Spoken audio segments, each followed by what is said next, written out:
இளந்தூர் அர் ரஹீமியா அரபிக் கல்லூரி. உங்கள் ஆண் பிள்ளைகள் 7 ஆண்டுகளில் ஆலிம் பட்டத்துடன் பிகாம், பிபிஏ, பிஏ டிகிரிகளும் பெற்று சிறந்த ஆலிமாக வெளிவர இன்றே தொடர்பு கொள்ளுங்கள். அல்ஹம்துலில்லாஹில் முவஃபிகில் முஈன் வஸ்ஸலாத்து வஸ்ஸலாமு அலா சய்யிதினா முஹம்மதின் ஸாதிகில் அமீன் وعلى آله وصحبه أجمعين ومن تبعهم بإحسان إلى يوم الدين أما بعد فقد قال الله تعالى في محكم تنزيله وفرقانه المجيد فأعوذ بالله من الشيطان الرجيم بسم الله الرحمن الرحيم ألا إن أولياء الله لا خوف عليهم ولا هم يحزنون الذين آمنوا وكانوا يتقون قال نبينا محمد صلى الله عليه وسلم ألا أخبركم بأفضل من الصيام والصلاة والصدقة قالوا بلى قال صلى الله عليه وسلم إصلاح ذات البين صدق الله مولانا العظيم وصدق رسوله النبي الكريم ونحن على ذلك من الشاهدين. அளவற்ற அருளும் நிகரற்ற அன்பும் இலங்கி திகழ்கிற அல்லாஹ்வின் திருநாமம் உச்சரித்து என் உரையை துவக்கம் செய்கிறேன். உலகில் உண்டாகும் சர்வ புகழும் அல்லாஹ் ஒருவனையே சேரட்டுமாக. அவனது சாந்தியும் சமாதானமும் கருணையும் ஈடேற்றமும் அகிலத்தின் அருட்கொடையாய் வந்துதித்த அண்ணல் எம்பெருமான் ரசூலுல்லாஹி ஸல்லல்லாஹு அலைஹி வஸல்லம் அன்னவர்கள் மீதும், அன்னாரின் வழிநடந்த உத்தம சத்திய சஹாபாக்கள், தாபிஈன்கள், தபஉ தாபிஈன்கள், நாதாக்கள், நல்லவர்கள், அவுலியாக்கள், இமாம்கள், குறிப்பாக இங்கு ஒன்று சேர்ந்திருக்கக்கூடிய மேலும் வரவிருக்கக்கூடிய நம் அனைவர் மீதும் அனைவர் குடும்பத்தார் மீதும் என்றென்றும் நிறைவாக நிலவட்டுமாக. ஆமீன். அன்பிற்கும் இறைநேசத்திற்கும் தகுதியான சகோதரர்களே, ஜமாத்தார்களே, அல்லாஹ்வின் பேருபகாரம் மீண்டும் ஒரு முறை அவனது இல்லத்தில் அமர்ந்து அவனை பற்றியும் அவனது தூதர் ஸல்லல்லாஹு அலைஹி வஸல்லம் அவர்களை பற்றியும் நபி தோழர்கள் பற்றியும் குறிப்பாக இறைநேசர்கள் பற்றியும் பேசக்கூடிய கேட்கக்கூடிய பாக்கியத்தை வழங்கியிருக்கிறான். பரிமாறிக்கொள்ளக்கூடிய விஷயங்களின் பிரகாரம் நமது வாழ்க்கையை அமைத்து கொள்ள வேண்டும் என்பதை ஆரம்ப உபதேசமாக எனக்கும் உங்களுக்கும் கூறிக்கொண்டு, சென்ற வார ஜுமா பயானில் இறைநேசர்களை குறித்த சுன்னத் ஜமாத் கொள்கை என்ன என்பதை விவரமாக பார்த்தோம். அதன் இறுதியில் நாமும் இறைநேசர்களாக ஆகுவதற்கு தேவையான பண்புகள் குறித்து தொடங்கி வைத்து முடித்தோம். அதன் தொடர்ச்சியாக இறைநேசர்களாக நாம் ஆகுவதற்கும் இறைநேசர்களோடு நாம் பழகுகிற போது நமக்கு கிடைக்கிற 3 பலன்களை குறித்தும் இந்த வார ஜுமாவிலே நாம் பார்க்கவிருக்கிறோம். ஆரம்பமாக திருக்குர்ஆனில் அல்லாஹ் தஆலா இறைநேசர்களை குறித்து சொல்லுகிற போது அல்லதீன ஆமனு வ கானு யத்தகூன் என்று அவர்களின் தன்மைகளை ஒரு வசனத்தில் சொல்லுகிறான். அவர்கள் ஈமான் கொண்டிருப்பார்கள், மேலும் இறையச்சத்தில் நிலைத்திருப்பார்கள் என்று அல்லாஹ் சொல்கிறான். இறைநேசத்தை அடைய விரும்புகிற முஸ்லிம்கள் அனைவருக்கும் இதில் ஒரு பாடம் இருக்கிறது. மலக்குமார்களை அல்லாஹ் படைத்தான், அவர்களுக்கு என்ன இபாதத் செய்ய வேண்டும் என்பதை பட்டியலிட்டு கொடுத்தான். அதன்படி அவர்கள் செயல்படுவார்கள். அவர்களுடைய ஈமான் குறையவும் செய்யாது, அதிகரிக்கவும் செய்யாது. ஷைத்தானை அல்லாஹ் படைத்தான், அவன் அல்லாஹ்விற்கு மாறு செய்கிறான். அல்லாஹ்வை வணங்கி வழிபடுகின்ற விஷயத்தில் அவனது சிந்தனை செயல்படாது. நபிமார்களை அல்லாஹ் படைத்தான், அவர்களது ஈமான் அன்றாடம் அதிகரித்து கொண்டே செல்லும், குறையாது. சாதாரண முஸ்லிம்களை அல்லாஹ் படைத்திருக்கிறான், நம்மை போன்றவர்கள் நமது ஈமான் ஒரே தரத்தில் ஒரே அந்தஸ்தில் இருக்காது. சில நேரங்களில் அதிகரிக்கும், சில நேரங்களில் குறைந்து போகும். சோதனைகள் ஏதும் எல்லா திருப்தியான வாழ்க்கையை பெற்றிருக்கிற போது மனிதன் அல்லாஹ்வை நினைத்து பார்ப்பது குறைவு. ஏதேனும் சோதனைகள் வந்துவிட்டால் அல்லாஹ்வை தேடி வருவது அவனது இயல்பு. இந்த அனைத்து வகையான ஈமான்களுக்கும் இடையில் பாமர முஸ்லிம்களின் ஈமான் என்ற அந்தஸ்தில் இருந்து பாவங்கள் செய்யாத அன்றாடம் ஈமானை, இறையச்சத்தை அதிகரித்து கொள்ளக்கூடிய நிலைதான் இறைநேசர்களுடைய ஈமான். அவர்களது ஈமான் என்பது, நேர்வழி என்பது நாளுக்கு நாள் அது ஜொலித்து கொண்டே போகும், அதிகரித்து கொண்டே போகும். அவர்களுடைய ஈமானில் குறைவு ஏற்படாது, பாவங்கள் வாழ்க்கையில் ஏற்படாது, நன்மைகளின்பால் விரைந்து செல்வார்கள். நபிமார்களுடைய ஈமானுக்கும் வலிமார்களுடைய ஈமானுக்கும் வித்தியாசம் என்னவென்றால், நபிமார்களின் ஈமான் அதிகரித்து கொண்டே செல்லும், அது குறைய வாய்ப்பே கிடையாது. இறைநேசர்களுடைய ஈமான் அதிகரித்து கொண்டே போகும், ஆனால் குறைவதற்கு வாய்ப்புண்டு. இறைநேசர்களில் கூட வழிதவறிய சிலர் வரலாற்றிலே வாழ்க்கை பதியப்பட்டிருக்கிறது. அவர்களை பற்றி ஒரு பாமர முஸ்லிமுடைய ஈமான் என்பது அன்றாடம் வித்தியாசப்படும். ஒரு 6 மாசம் தொழுவார், அப்புறம் ஒரு 4 மாசம் பள்ளிப்பக்கம் பார்க்க முடியாது. இன்னும் சிலருடைய ஈமான் நாளுக்கு நாள் கூட வித்தியாசப்படும். சில நேரங்களில் 5 வேளை தொழுகையும் பார்க்க முடியும், அடுத்த நாள் பார்த்தா பார்க்க முடியாது, தொழுதே இருக்க மாட்டார். இப்படி ஈமானிய வகைகளில் இறைநேசர்களுடைய ஈமான் என்பது நபிமார்களின் ஈமான் போல பாதுகாக்கப்பட்டதும் கிடையாது. பாமர முஸ்லிம்களுடைய ஈமான் போல ஒரு நிலையில்லாததாகவும் இருக்காது. அவர்களுடைய ஈமான் அதிகரித்து கொண்டே செல்லும். ஆனால் அவர்கள் பக்குவமாக நடந்து கொள்ளுகிற காலம் வரை அதில் அவர்கள் பயணிக்க முடியும். பக்குவத்தை இழக்கிற போது நம்மை போன்று பாமர முஸ்லிமாக அவர்கள் தரம் தாழ்ந்து விடுவார்கள். இந்த இறைநேசர்களை குறித்து சென்ற வாரம் விவரமாக நாம் சொன்னோம். இந்த செய்தியை எவ்வளவு மகத்தானது என்பதை அல்லாஹ் அறிவிக்கிறான். இறைநேசர்கள் என்பவர்கள் யார் என்பதை குறித்து பேசுவதற்கு முன்னால் அலா என்று ஒரு வார்த்தையை அல்லாஹ் உபயோகப்படுத்துகிறான். அலா என்றால் அறிந்து கொள்ளுங்கள், கவனமாக கேளுங்கள், நான் முக்கியமான ஒரு விஷயத்தை சொல்லப் போகிறேன் என்று அதற்கு அர்த்தம். பல இடங்களில் அல்லாஹ் திருக்குர்ஆனிலே அதை உபயோகப்படுத்துகிறான். எந்த இடங்களில் எல்லாம் அலா என்ற வாசகத்தை கொண்டு வசனம் துவங்குமோ அங்கெல்லாம் அது மிக முக்கியமான விஷயம், அதிக கவனத்தோடு கேளுங்கள், இதை நீங்கள் பொடுபோக்காக கருதிவிடாதீர்கள் என்று நம்மை எச்சரிக்கக்கூடிய வகையில் அமைந்திருக்கும். பெருமானார் ஸல்லல்லாஹு அலைஹி வஸல்லம் அவர்கள் சஹாபாக்களோடு அமர்ந்திருந்த போது திடீரென்று சாய்ந்து அமர்ந்திருந்தவர்கள் எழுந்து, அலா உஹ்பிருக்கும் பி அஃதலி மினஸ் ஸதகத்தி வஸ்ஸியாம் மினஸ் ஸலாத்தி வஸ்ஸியாம், இரவு முழுக்க நின்று வணங்கி பகல் முழுக்க நோன்பு நோற்பவரின் நன்மையை விட அதிகமான நன்மையை பெறுபவரை பற்றி உங்களுக்கு சொல்லட்டுமான்னு கேட்டாங்க. இரவு முழுக்க நின்று வணங்குகிறார், பகல் முழுக்க நோன்பா வைக்கிறார். எவ்வளவு சிரமமான இபாதத்! இவருக்கு கிடைக்கிற கூலியை விட அதிகமான கூலியை பெறுவார் ஒருவர், அவர் யார் என்று சொல்லட்டுமா? சஹாபாக்கள் உடனே சொல்லுங்கள் யா ரசூலல்லாஹ் என்று சொன்னபோது, இஸ்லாஹு தாத்தில் பைன், இரு நபர்களுக்கு மத்தியில் இணக்கத்தை ஏற்படுத்துபவர் அந்த கூலியை பெறுவார் என்று சொன்னார். அந்த இரு நபர் கணவன் மனைவியாக இருக்கலாம், பெற்றோர் பிள்ளையாக இருக்கலாம், நண்பர்களாக இருக்கலாம், அறிமுகம் உள்ளவர் இல்லாதவராக இருக்கலாம், யாராக இருந்தாலும் அந்த கூலி நிச்சயம்.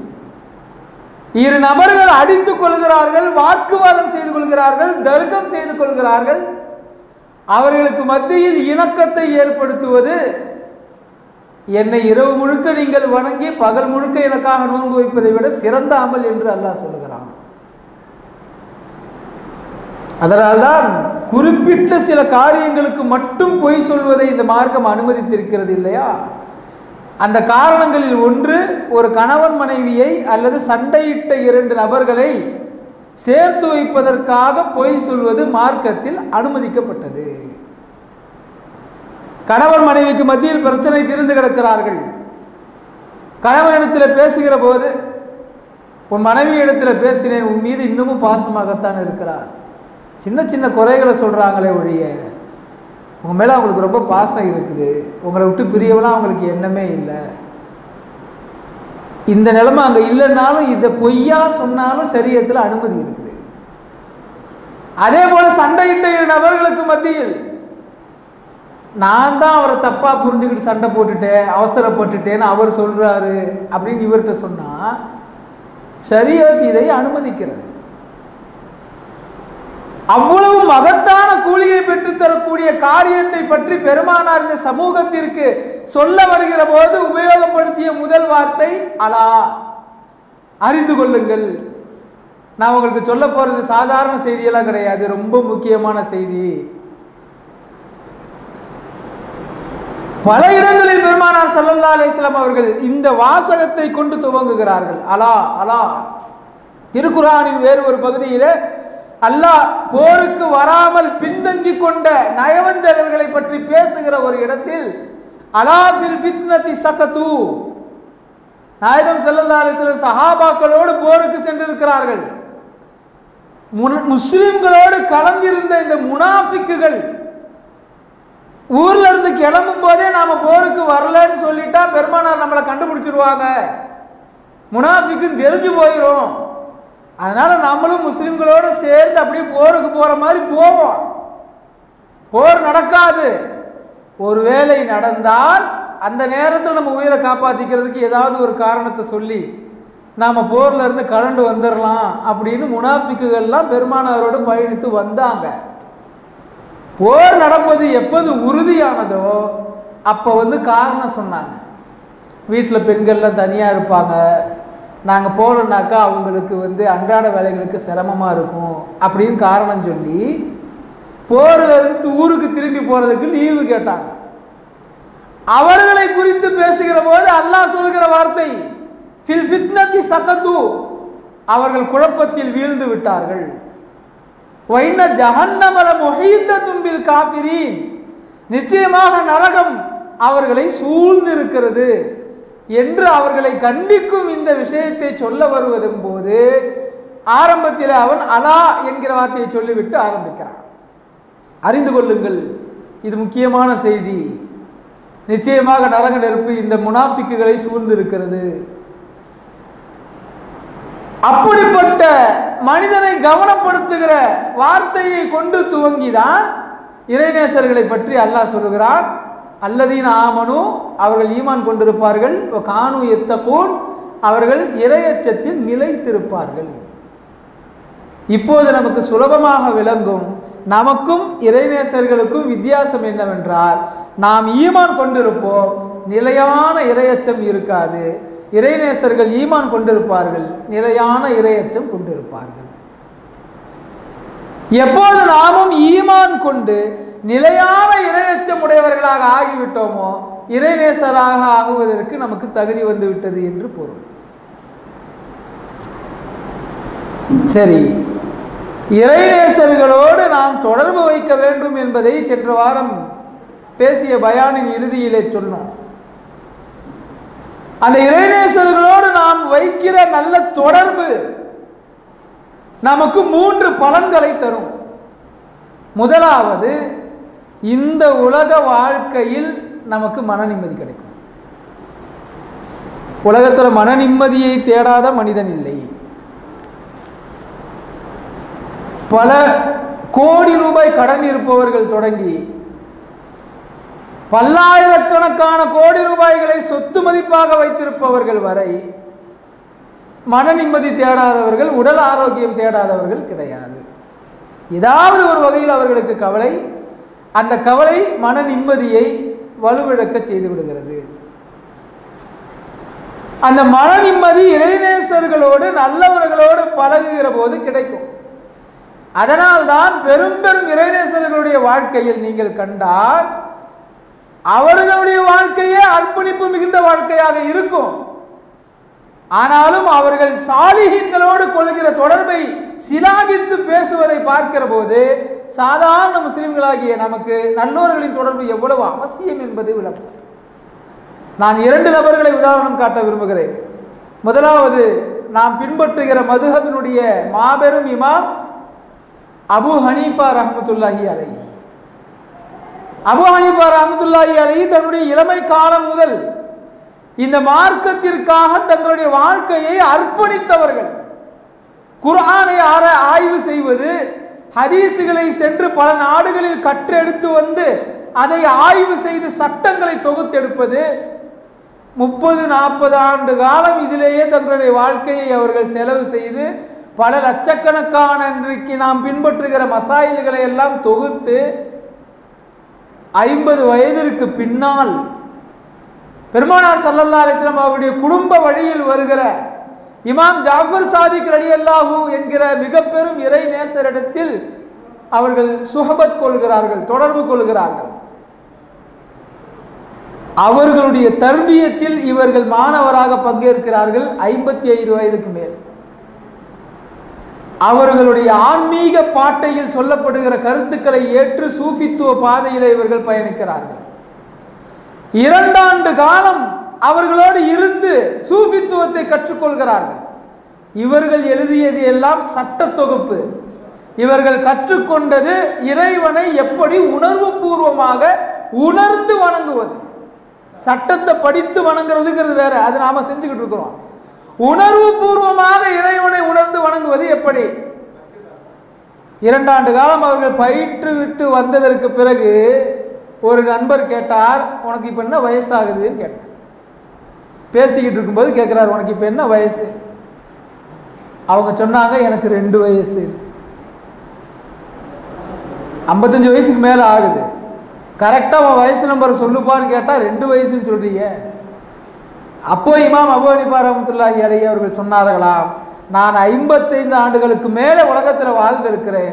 ஆனால் இமாம் ஜாஃபர் சாதிக் ரலியல்லாஹு அவர்களோடு நான் தங்கியிருந்த அந்த 2 வருடம் இருக்கிறது இல்லையா, அதுதான் நான் வாழ்க்கையில் மிக பிரயோஜனமான கழித்த காலம். அதனால் நான் 2 வருஷம் தான் வாழ்ந்திருக்கிற மாதிரி உணர்வேன் என்று அவர்கள் சொன்னார்கள். என்றால் நல்லடியார்களுடைய தொடர்பு எவ்வளவு மகத்துவமானது. அவுரங்கசீப் ரஹ்மத்துல்லாஹி அலைஹி இந்தியாவை ஆண்ட முகலாய மன்னர்களில் மிகச்சிறந்த அரசர். எந்த விதமான ஊழலுக்கோ அல்லது மனிதநேய சிந்தனைக்கோ அல்லது அநியாயமான முறையில் ஏதேனும் ஒரு உத்தரவுக்கோ கூட அகப்படாமல் மிக நேர்மையான தூய்மையான வாழ்க்கை வாழ்ந்த அவுரங்கசீப் ரஹ்மத்துல்லாஹி அலைஹி அவங்க காலத்தில் அவங்களுக்கு நிறைய எதிர்ப்பு இருந்தது. அகண்ட பாரதமாக இருந்தபோது ஆப்கானிஸ்தானோ பங்களாதேஷோ பாகிஸ்தானோ நேபாளோ பிரிக்கப்படாமல் பெரிய பரப்பளவை அவர்கள் ஆட்சி செய்த போது இருந்த எல்லா எதிர்ப்புகளையும் மீறி அவற்றையெல்லாம் அன்றாடம் சந்தித்து பல மாகாணங்களில் அன்றாடம் போர் படைகள் தயாராக சென்று போர் செய்து கொண்டிருந்த அந்த நேரத்திலையும் தினமும் இரவு ஆலிம்களை அழைத்து சட்டங்களை பேச சொல்லி இவர்கள் கவனிப்பார்களாம். முஜாலசத்துல் உலமா, ஆலிம்களோடு அமர்ந்து அவர்களது பேச்சுக்களை கேட்பது என்பது நம்முடைய ஈமானை உரமேற்றுகிற முக்கிய அம்சம்.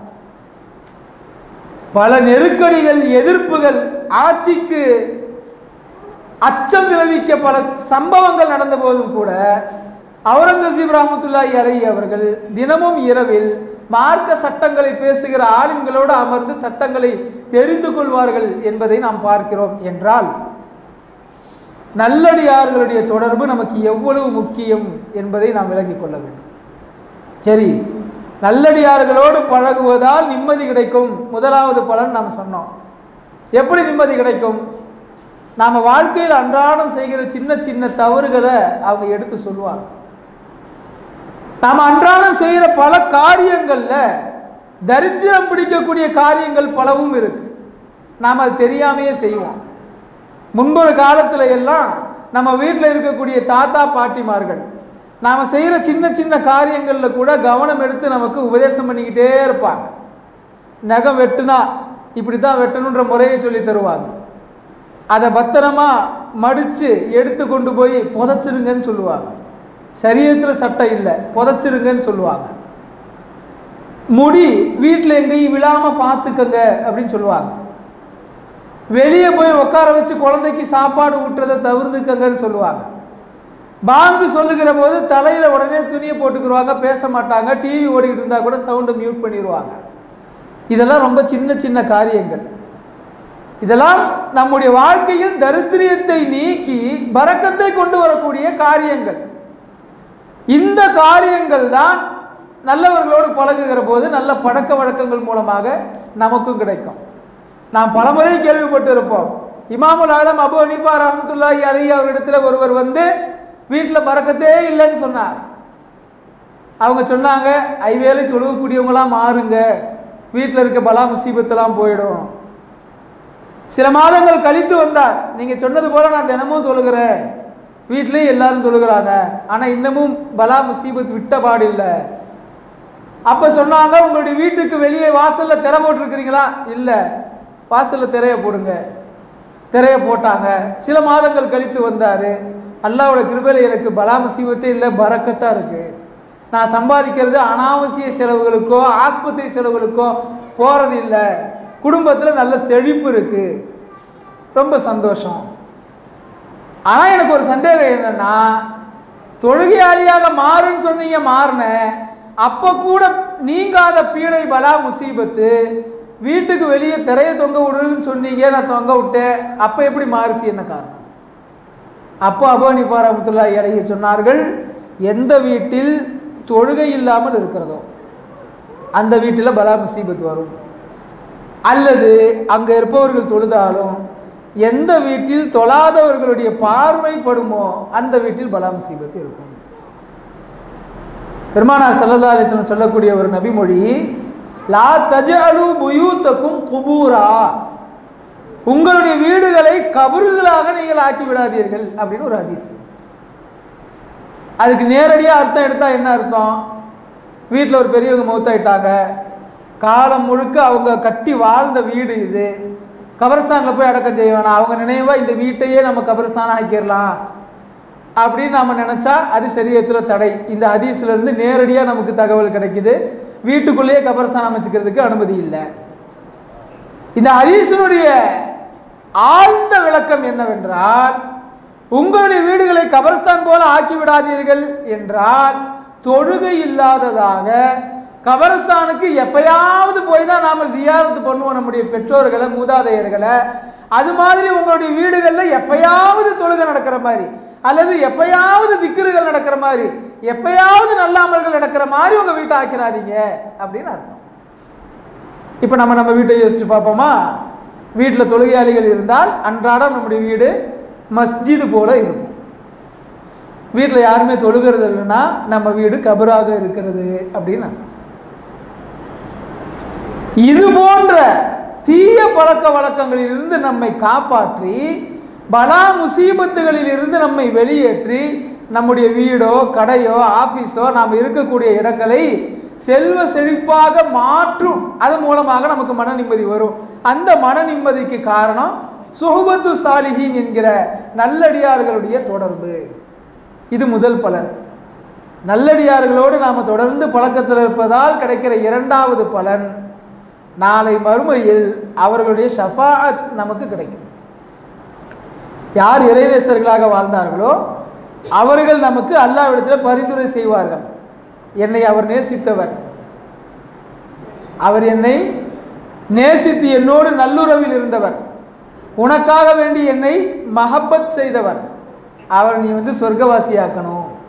ஹதீஸுகளில் வருது, பெருமானார் ஸல்லல்லாஹு அலைஹி வஸல்லம் அவர்களுடைய ஷஃபாஅத் மர்மையில் உண்டு. அதுபோல் திருக்குர்ஆனுடைய ஷஃபாஅத் மர்மையில் உண்டு. குர்ஆன் வாதாடுமா, நான் உலகத்தில் இவர் வாழ்ந்தபோது என்னை கண்ணியப்படுத்தினார், என்னை ஓதினார், என்னை தொட்டு முத்தம் கொஞ்சினார், அவருக்கு எந்த அதாபுகளும் ஏற்படாமல் அவருக்கு நான் ஷஃபாஅத் செய்கிறேன்னு குர்ஆனும் ஷஃபாஅத் செய்யும். இறைநேசர்களும் ஷஃபாஅத் செய்வாங்க. திருக்குர்ஆனை மரணம் செய்தவர்கள் ஷஃபாஅத் செய்வாங்க. பெற்றோர்கள் ஷஃபாஅத் செய்வாங்க. இது எல்லாவற்றிற்கும் நாம் தகுதியாக வேண்டும் என்றால் அவர்களோடு நல்லுறவு, நல்ல தொடர்பு நாம் கொள்ள வேண்டும். முதல் பலன் இந்த உலகத்தில் நிம்மதியான வாழ்க்கை கிடைக்கும். இரண்டாவது பலன் நாளை மறுமையில் அதாபிலிருந்து தப்பிக்கக்கூடிய ஷஃபாஅத்துக்கு நாம் தகுதியாகும். மூன்றாவது பலன் அவர்களோடு சொர்க்கத்தில் இருக்கக்கூடிய பாக்கியத்தை அல்லாஹ் நமக்கு வழங்குவான். பெருமானார் ஸல்லல்லாஹு அலைஹி வஸல்லம் சொன்னார்கள், உலகின் ஏதோ மூலையில் வாழுகிற இரண்டு முஸ்லிம்கள், ஒருவருக்கொருவர் அறிமுகம் இல்லை, அறிமுகம் இல்லாத நிலையில் இரண்டு முஸ்லிம்கள், இவர் நினைக்கிறார் நான் அந்த முஸ்லிமை நேசிக்கிறேன், அவரும் இஸ்லாத்தை ஏற்ற என்னுடைய சகோதரன் என்கிற அடிப்படையில் நான் அவரை பிரியப்படுகிறேன், எனக்கு என்னவெல்லாம் பிரியமோ அது அவருக்கும் கிடைக்க வேண்டும் என்று பிரியப்படுகிறேன், எனக்கு சொந்த வீடு வேணுமா அவருக்கும் கிடைக்கணும், எனக்கு நல்ல வாகனம் வேணுமா அவருக்கும் கிடைக்கணும், எனக்கு அமைஞ்சது போல சாலியான மனைவி அவருக்கும் கிடைக்கணும், எனக்கு அல்லாஹ் புத்திர பாக்கியத்தை கொடுத்தது மாதிரி அவருக்கும் குழந்தை பாக்கியம் கிடைக்கணும். இப்படியெல்லாம் அடுத்தவர்களை யார் நேசிக்கிறார்களோ, அறிமுகமே இல்லாத இரண்டு நபர்களாக இருந்தாலும் நாளை மறுமையில் சொர்க்கத்தில் இந்த இரண்டு நபரையும் ஒன்று சேர்த்து உலகத்தில் இருக்கும்பொழுது நின்று பேரும் நேசித்தீர்கள் அல்லவா, அதனால இங்கே நான் உங்களை ஒன்று சேர்த்திருக்கிறேன் நல்லா சொல்லுவாங்க. இது தெரியாத முஸ்லீமுக்கு, தெரியாத முஸ்லீமை நேசிக்கிறதுனால இவ்வளவு கூலின்னா, நமக்கு தெரிஞ்ச நம்முடைய மஹல்லா மக்களை, நம்முடைய குடும்பத்தில் உள்ளவங்களை, நம்முடைய நண்பர்களை நேசிச்சா அல்லாஹ் எவ்வளோ மகத்தான கூலிகளை தருவான். நல்லவர்களை நேசிப்பதால் அவர்களோடு நாம் சொர்க்கத்தில் இருக்கக்கூடிய பாக்கியம் கிடைக்கும். இதுதான் மூன்றாவது முக்கியமான பலன். இந்த மூன்று தன்மைகளும் நம்மிடத்துல வரணும். குறிப்பாக இன்றைய இளைஞர்களிடத்தில் வரணும். ஏன்னா இன்றைக்கு இருக்கக்கூடிய இளைஞர்களில் பெரும்பாலானவர்கள் கெட்டு போகிறதுக்கு முதல் காரணம் சுஹுபத், நண்பர்களோடு அவர்கள் பழகுகிற பழக்கம். இரவு நேரத்தில் மகன் வெளியே செல்கிறான், எத்தனை மணிக்கு வருவான் என்று எனக்கே தெரியாது என்று இன்றைக்கு நம்முடைய சமூகத்தில் பல பெற்றோருடைய நிலைமை. இன்னும் சில குடும்பங்களில் மோசமாக நண்பர்களோடு சேர்ந்து சுற்ற சென்று இருக்கிறான், வர்றதுக்கு எத்தனை நாள் ஆகும்னே தெரியாது, வந்தாதான் நிச்சயம். ஒரு காலத்தில் பிள்ளைகள் மீது குறை இருந்தால் பெற்றோரின் வளர்ப்பை சந்தேகப்படுவோம். ஆனால் காலம் செல்ல செல்ல பெற்றோர் எவ்வளவு கண்டிப்பாக அல்லது எவ்வளவு பிரியமாக அவர்களை தர்பியை செய்து வளர்த்தாலும் இந்த பருவ மாற்றம் ஏற்படுகிற 10 பருவ டீனேஜ் மாணவர்களுடைய சகவாசம், நட்பு, பழக்கம் என்பது முந்தைய கால வளர்ப்பை மாற்றி விடுகிறது. கண்ணுக்கு முன்னால் பல நண்பர்கள், பல மாணவர்கள் உதாரணமாக எனக்கு தெரிகிறார்கள். ஓதுற காலத்தில் நல்ல ஓதுற பசங்க, என்ன கொடுத்தாலும் அதை மனப்பாடம் செய்யக்கூடிய, புரிந்து கொள்ளக்கூடிய, அதை வெளிப்படுத்தக்கூடிய, உஸ்தாத்மார்களோடு பழகக்கூடிய நண்பர்கள், மாணவர்கள் நிறைய பேர் இருக்கிறார்கள். ஆனால் அந்த பருவம் வருகிற போது நண்பர்கள் எப்படி அமைகிறார்களோ அவர்களுக்கு ஏற்றாற்போல் அவர்கள் குறைந்த நாட்களிலேயே மாறி போய் விடுகிறார்கள். தொழுகை இல்லாமல் போகுது, பள்ளிவாச தொடர்பு இல்லாமல் போகுது, நல்லவர்களுடைய தொடர்பு இல்லாமல் போகுது. அப்போ இந்த நேரம்லாம் அவன் எங்கே கழிக்கிறான்னா, புதிதாக கிடைத்த நண்பர்களிடத்தில் அவர்கள் மேற்கொண்டு இருக்கக்கூடிய பழக்கம் இவரிடத்திலையும் வருகிறது, அவருடைய குணநலன்கள் இவரிடத்திலையும் வருகிறது. இன்றைக்கு பல இளைஞர்கள் குடும்பத்திற்கு பிரச்சனையாக இருக்கிறார்கள், அல்லது பல இளைஞர்களுக்கு குடும்பம் பிரச்சனையாக இருக்கிறது. வெளிப்படையாகவே இளைஞர்கள் அதை உணர்கிறார்கள், சொல்லவும் செய்கிறார்கள். குடும்பத்தில் ஒரே பிரச்சனை, இன்னும் கல்யாணம் கூட முடிக்கல. பிரச்சனைங்கிறதே கல்யாணம் முடிச்சதுக்கு அப்புறம் தான் மனுஷ வாழ்க்கையில். கல்யாணத்திற்கு முன்பே குடும்பத்தில் நிம்மதி இல்லை, நொய்ங்கிறாங்க, வேலைக்கு போங்கிறாங்க, அந்த வேலைக்கு போங்கிறாங்க, இதை செய்கிறாங்க, அதை செய்கிறாங்க. நான் என்ன சின்ன பிள்ளையா, இன்னும் என்னைய கைடு பண்ணிக்கிட்டே இருக்கிறாங்க அப்படின்னு இளைஞன் நினைக்கிறான். அந்த இளைஞனை திருமணத்திற்குள் நமது வழிக்கு கொண்டு வந்தால் ஆச்சு. திருமணத்திற்கு பின்னால் என்றால் அவன் நம்முடைய பேச்சை எப்போவுமே கேட்க போகிறதில்லை. அதில் இன்னொரு ஆபத்து என்னன்னா, கட்டி கொண்டு வந்திருக்கக்கூடிய மருமகளுடைய வாழ்க்கையும் கேள்விக்குறியாகும். எனவே இளைஞர்களுக்கு, இளம் பெண்களுக்கு அவர்களுடைய தொடர்பு நல்லவர்களோடு இருக்கிறதா என்பதை கண்காணிக்க வேண்டிய பெரிய கடமை நமக்கு இருக்கிறது. அதை சின்ன வயசுலேருந்தே நாம் பக்குவப்படுத்தணும். தீய பழக்கம் இருக்கக்கூடிய பிள்ளைகளாக இருந்தால் அவங்களோட நீ தேவையான அளவுக்கு மட்டும் வச்சுக்கோ, நல்ல இடங்களுக்கு போகிறாங்களா கூட போ, கெட்ட இடங்களுக்கு போகிறாங்களா வரமாட்டேன்னு சொல்லிடு, போகாத, நீ எங்கே போனாலும் வீட்டில் சொல்லிட்டு போய். இது ரொம்ப முக்கியமான பழக்கம். எங்கே போனாலும் வீட்டில் தகவல் சொல்லாமல் போகவே கூடாது பிள்ளைகள். அந்த பழக்கம் சமீப காலமாக குறைஞ்சதுனால என்னவோ நினைத்த நேரத்திற்கு வீட்டிற்கு வருவதும் நினைத்த நேரத்தில் அவன் உடனே எழுந்து செல்வதும் வீட்டில் நடந்துக்கிட்டே இருக்குது. ஒரு வீட்டுக்கு போயிருந்தேன், சொந்தக்காரவங்க வீடு. 2 மணிக்கு அவங்க அத்தை சாப்பிட்றாரு, மனைவி கவனிக்கிறாங்க. அவர் சாப்பிட்டு முடித்ததுக்கப்புறம் அந்த அம்மா சாப்பிட்றாங்க. 4 பசங்க, 4 பேருமே அங்கே இல்லை. ஒரு 1/4 மணி நேரம் கழித்து ஒருத்தர் வர்றாரு, அவராக போட்டு எடுத்து வச்சு சாப்பிட்டுட்டு போகிறாரு. இன்னொரு 10 நிமிஷம் கழித்து இன்னொருத்தர் வர்றாரு, அவர் எடுத்து போட்டு சாப்பிட்டுட்டு போகிறாரு. இப்படியே அவங்களுடைய சாப்பாடு முடியறதுக்கு பார்த்தீங்கன்னா அசராயிடுது. ஒவ்வொருத்தராக வந்து சாப்பிட்றாங்க. சரி, ஒவ்வொருத்தருக்கும் தொழில் அந்த மாதிரி அமைஞ்சிருக்குதுன்னா அந்த காரணம் பரவாயில்லை. ஆனால் வேலைக்கு செல்லாமல் தான் இருக்கிறாங்க. அதே மாதிரி சமீப காலமாக இளைஞர்களுக்கு ஐடி ஜாபு வீட்டிலேயே உட்காந்து பண்ணுற மாதிரி கிடச்சிச்சின்னா ரொம்ப சந்தோஷமாக எதிர்பார்க்குறாங்க. ஏன்னா என்ன வேணால் பண்ண முடியும் நினச்ச நேரத்துக்கு. வேலை செய்து கொண்டு இருக்கும்போதே இடையில் அவனுக்கு ஏதாவது வேலைகள் இருந்தால் போக வர முடியுது. இளைஞர்கள் கொஞ்சம் சுகமாக வாழ்க்கையை தேட ஆரம்பித்ததற்கு பிறகு அவர்களுடைய தொடர்பு என்பது வாழ்க்கையை கடினமானது என்பதை புரிந்து கொள்ளக்கூடிய பக்குவத்தை இழந்து கொண்டே போகிறார். அதனால தான் வாழ்க்கையில் ஏதாவது சின்ன பிரச்சனை வந்தால் கூட கொஞ்சமாக நீங்கள் உபதேசம் பண்ணால் கூட அதை ஏற்றுக்கக்கூடிய பக்குவம் அவங்களுக்கு இல்லாமல் போயிடும். அவர்களுடைய தொடர்புகளை நாம் கண்காணித்து நல்ல தொடர்பாக மாற்ற முயற்சிக்க வேண்டும். அந்த தொடர்புகளை சீர்படுத்தாவிட்டால் அவர்களை நல்ல வழிக்கு கொண்டு வருவது நிச்சயமாகவே கேள்விக்குறிதான். அவங்க எத்தனை டிகிரி படிச்சிருந்தாலும் சரி, திருக்குர்ஆனை எத்தனை தடவை அவங்க ஓதுனவர்களாக இருந்தாலும் சரி, காலம் ரொம்ப கடினமாகி கொண்டே போகிறது. இறைநேசர்களுடைய வாழ்க்கையை அவர்களுக்கு நாம் சொல்லிக்கிட்டே இருக்கணும். மூத்தவர்களுடைய வாழ்க்கையை நாம் சொல்லிக்கிட்டே இருக்கணும். பெருமானார் ஸல்லல்லாஹு அலைஹி வஸல்லம் சொன்னார்கள், குடும்பத்தோடு அமர்ந்து சாப்பிடுங்கள், அதில் ஒரு பரக்கத்து இருக்கிறது. அப்படி நீங்கள் சாப்பிடுகிற போது உங்களுடைய மனைவிக்கு நீங்கள் ஊட்டுங்கள், அதில் ஒரு பரக்கத்து இருக்கிறது.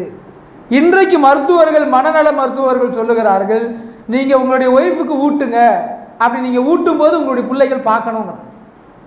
ஹதீஸை விட ஒரு வாசகம் சேர்த்தே வருது. ஊட்டுங்க, ஊட்டும் போது உங்கள் பிள்ளைய பார்க்குற மாதிரி ஊட்டுங்க. ஏன் அப்படின்னா அந்த பிள்ளை ஆரோக்கியமான மனசிந்தனையோடு வளர வேண்டும் என்றால் ஒரு பெண்ணை எப்படி கண்ணியப்படுத்தணுங்கிறத தந்தையை பார்த்து தெரிஞ்சுக்கிறான். தந்தை தானே ஹீரோ 12 வயசு வரைக்கும். அதுக்கப்புறம் தான் நம்ம வில்லனாக மாறுறோம். அது வரைக்கும் நாம தான் அவனுக்கு ஹீரோ. நாம தான் உலகத்திலேயே பெரிய அறிவாளி. குழந்தைகளுடைய மனப்பக்குவம் எப்படி இருக்கும்? என்னுடைய தந்தை சிறந்தவர், சிறந்த அறிவாளி, சிறந்த படிப்பாளி, நான் எதை கேட்டாலும் சொல்லுவார், எதை கேட்டாலும் வாங்கி தருவார். எப்போ? விவரம் தெரிகிற வரைக்கும். அப்புறம் அப்படியே மாறி போயிடும். திரும்ப அவனுக்கு வந்து நாம் ஹீரோவாக தெரிகிறதுக்கு அவனுக்கு முடி நரைக்கணும். அது வரைக்கும் நாம் இருக்க மாட்டோம், கபரஸ்தானுக்கு போயிருப்போம். அப்போ பிள்ளைகளுக்கு பெருமானார் கற்றுக் கொடுக்கிற முக்கிய ஒழுக்கங்களில் ஒன்று சேர்ந்து அமர்ந்து சாப்பிடுங்கள். இன்னைக்கு மனநல மருத்துவர்கள் சொல்கிறாங்க, அப்படி சேர்ந்து அமர்ந்து சாப்பிடும்போது அது மனசில் என்ன தோணுன்னா, ஃபேமிலி ஓரியன்டேஷன்னா இதுதான். ஒரு குடும்பம் எப்படி இருக்கணும்னா சேர்ந்து இருக்கணும். வாழ்க்கையை நம்ம வாழ்கிறதே இதுக்காக, நல்லா சாப்பிட்றதுக்காக. அதை சாப்பிடும்போது எல்லாமே சேர்ந்து இருக்கணும். மருத்துவர்கள் சேர்த்து சொல்கிறாங்க, நீங்கள் ஊட்டுங்க, அதை அவங்க பார்க்கட்டும். பார்க்கும்போது அவன் என்ன நினைப்பான்னா, பெண்களை நம்ம இப்படி தான் கண்ணியப்படுத்தணும், பெண்கள் நமக்கு அடிமை கிடையாது. அடுத்த பெண்களை நம்ம எப்படி பார்க்கணும்? நம்ம குடும்பத்தில் சகோதரியை எப்படி பார்க்குறோமோ எல்லாருமே சகோதரி தான். அதாவது ஒரு முஸ்லீம் இளைஞன் சமூகத்தில் பொது இடத்துல இருக்கிற போது ஒரு பெண் தனியாக வந்தால் இவன் முஸ்லீம் ஆண், முஸ்லீம் இளைஞன், இவனால் எந்த ஆபத்தும் நமக்கு வராது அப்படிங்கிற உறுதியான எண்ணம் அந்த பெண்ணுக்கு வரும்.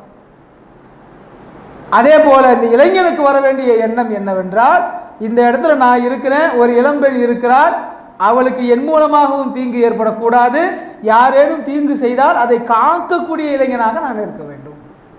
இப்படிப்பட்ட ஆரோக்கியமான சந்ததி நமக்கு வர வேண்டும் என்றால் சின்ன வயதில் இருந்து நாம் நல்லோர்களோடு அவர்களுக்கு தொடர்பு கொடுக்க வேண்டும். அதற்கு நாம் நல்லவர்களாக வாழ்ந்து சுன்னத்துகளை பின்பற்ற வேண்டும். இப்படி ஒரு சமுதாயத்தை உருவாக்கிட்டா உலகத்தில் எவ்வளவு எதிரிகள் நமக்கு தோன்றினாலும், ஷைத்தான் உட்பட, இன்றைக்கு வாழ்ந்து கொண்டிருக்கக்கூடிய முஸ்லீம் எதிரிகள் உட்பட எல்லோரையும் எதிர்க்கக்கூடிய உறுதியான ஈமான் அவர்களுடைய உள்ளத்தில் வந்துடும். உலக ஆசை அவங்க உள்ளத்தில் ஏறவே ஏறாது. சஹாபாக்கள் எந்த விஷயத்தில் ரொம்ப கவனமாக இருந்தாங்கன்னா உலக உள்ளத்தில் ஏறாமல் தான் பார்த்துக்கிட்டாங்க. இந்த உலக ஆசை, உலக பொருட்களின் மீது ஆசை, பெண் மீது ஆசை, பணத்தின் மீது ஆசை, மதுவின் மீது ஆசை, இது எல்லாத்தையுமே பெருமானார் ஸல்லல்லாஹு அலைஹி வஸல்லம் அடித்து சுக்குநூறாக்கினார்கள். அப்படி ஆக்குறதற்கு பிறகு சஹாபாக்கள் கவனமா இருந்தது, உலக ஆசை மீண்டும் நம்முடைய உள்ளத்தில் வந்துடக்கூடாது. உமர் ரலியல்லாஹு அன்ஹு ஜக்காத்து கொடுக்கிற அளவிற்கு வசதி வந்த போது தேம்பி தேம்பி அழுதார்கள். என்ன இந்த அளவுக்கு அல்லாஹ் என்னை பணக்காரன் ஆக்கிட்டான், உலக ஆசை எனக்கு வந்துருமே என்று அழுதாங்க. அப்துர்ரஹ்மான் இப்னு அவுஃப் ரலியல்லாஹு அன்ஹு நோன்பு வைத்து இஃப்தார் செய்கிற நேரத்தில் விலை உயர்ந்த பேரிச்சம்பளம் சாப்பிட தரப்பட்ட போது அதை பார்த்து அழுதார்கள். பெருமானார் காலத்திலே எங்களுடைய தோழர்களில் பல பேர் ஷஹீதாவார்கள். மூடுவதற்கு துணி இருக்காது, தலையை மூடினால் கால் தெரியும், காலை மூடினால் தலை தெரியும். அப்படியெல்லாம் வறுமையில் என்னுடைய தோழர்கள் போனாங்க. இன்னைக்கு விலை உயர்ந்த பேரிச்சம்பளத்தை சாப்பிட்ற அளவுக்கு அல்லாஹ் என்னை வசதியாக்கிட்டியே, நான் செய்த தியாகங்களுக்கான கூலியை இந்த உலகத்திலே கொடுத்துருவேன், எனக்கு பயமா இருக்குன்னு அழுதா. அப்படின்னா என்ன அர்த்தம்? உலக ஆசை உள்ளத்தில் ஏறுவதை விட்டு தான் நம்ம ரொம்ப கவனமாக இருக்கும். இறுதியாக ஹசன் பஸ்ரி ரஹ்மத்துல்லாஹி அலைஹி அவருடைய வாழ்க்கையில் ஒரு சம்பவம் வரும். அவங்க ஒரு ஊருக்கு பிரயாணப்பட்டிருப்பாங்க. அந்த கிராமத்தில் இருந்தவர் அவங்களோட போய் சில நாட்கள் நம்ம தங்கலாம், பெரிய சூஃபின்னு நம்ம கேள்விப்பட்டிருக்கிறோம், இறையச்சம் மிகுந்தவர்கள், உலக வாழ்க்கையில் பற்றற்றவர்கள்லாம் கேள்விப்பட்டிருக்கிறோம், அவங்களோட போய் 2 நாள் இருக்கலாம்னு சொல்லி ஆசையாக வர்றார். வந்தால் தற்காலிகமாக தங்குறதுக்கு அடிக்கப்பட்டிருந்த கூடாரத்தினுடைய முளைக்குச்சி இருக்கிறதே அதுவே தங்கத்தில் இருந்துச்சான். கட்டையில் இல்லை, இரும்பில் கூட இல்லை, முழுசாக தங்கத்திலேயே செய்யப்பட்டது. அதிர்ச்சி ஆகிட்டார் இவர். ஏன்னா பெரிய பற்றற்றவர்னு பேசிக்கிட்டாங்க, கூடாரத்தினுடைய முளைக்குச்சியே தங்கத்தில் இருக்க. உள்ளே போயிட்டார், அவங்களோட அமர்ந்து உபதேசங்களை கேட்குறாரு. அடுத்த நாள் அந்த கூடாரத்தை காலி பண்ணிவிட்டு ஹசன் பஸ்ரி ரஹ்மத்துல்லாஹி அலைஹி கிளம்பி வேறு ஊருக்கு பயணிக்கிறாங்க. நானும் உங்களோட வரவான்னு கேட்குறாரு. வாங்கன்னு கூப்பிட்டு போகிறாங்க. ஒரு தோணியில் ஏறி 2 பேரும் பயணம் செஞ்சுட்டு கிளம்புறாங்க. அப்போ அவர் சொன்னார், நான் உங்களோட தங்கிறதுக்காக வரும்போது சில பொருட்களை எடுத்துகிட்டு வந்தேன், அதில் ஒன்று நான் ஒழு செய்யக்கூடிய பாத்திரம், அது உங்களுடைய கூடாரத்துலேயே நான் வச்சுட்டு வந்துட்டேனே, எடுக்காமல் வந்துட்டேனே அப்படின்னாரு. சரி பரவாயில்ல வாங்கன்னாங்க. இன்னும் கொஞ்சம் தூரம் போனாங்க. திரும்ப அவர் சொன்னார், என்னுடைய ஒழு செய்கிற பாத்திரத்தை உங்களுடைய கூடாரத்திலே வச்சுட்டு வந்துட்டேன். சரி பேசாமல் இருந்தாங்க. இன்னும் கொஞ்சம் தூரம் போனதுக்கப்புறம் திரும்ப சொன்னார், ரொம்ப நாளாக நான் வச்சுருந்த பொருள் அநியாயமாக மறந்து நான் விட்டுட்டு வந்துட்டேனே, என் பாத்திரம் போச்சே புலம்புனார். அப்போ சொன்னாங்க ஹசன் பஸ்ரி ரஹ்மத்துல்லாஹி அலைஹி, என்னுடைய கூடாரத்திற்குள்ளே நுழையும் போது தங்கத்தாலான முளைக்குச்சியில் இவர் கூடாரம் கட்டியிருக்காரே என்று நீ நினைத்தாய். நான் அந்த தங்க கூடாரத்தின் முளைக்குச்சியை நான் எடுக்கவே இல்லை, அங்கேயே விட்டுட்டு வந்துட்டேன், மக்கள் யாராவது எடுத்துக்கிறட்டுண்டு. அதை என் மனசில் நான் அடிக்கலை, பூமியில் அடித்தேன். ஆனால் உங்கள் பாத்திரத்தை நீங்கள் அங்கே விட்டுட்டு வரல, உங்கள் உள்ளத்திலேயே தேக்கி வச்சுருக்கிறீங்களே. அப்போ உலக பொருட்களை அனுபவிப்பது என்பது இறைவனின் நியமத்தை வெளிப்படுத்துவது. அது இல்லாமல் போகிற போது வருத்தப்படுவோமே, ஆனால் உலகப்பற்று நம்முடைய உள்ளத்தில் இருக்கிறது என்று பொருள். இது போன்ற இறைநேசர்களுடைய வரலாற்றை சொல்லி நம்முடைய பிள்ளைகளை வளர்ப்போம். எல்லாம் வல்ல அல்லாஹ் சிறந்த உம்மத்தை உருவாக்கக்கூடிய பாக்கியத்தை நம் அனைவருக்கும் தந்து அருள் புரிவானாக. நம்முடைய மஹல்லா இளைஞர்களை உலகமெங்கும் இருக்கக்கூடிய இஸ்லாமிய இளைஞர்களுக்கு முன்மாதிரியாக ஆக்கி அருள் புரிவானாக. ஆமீன். வாஹிர் தஅவானி அல்ஹம்துலில்லாஹ்.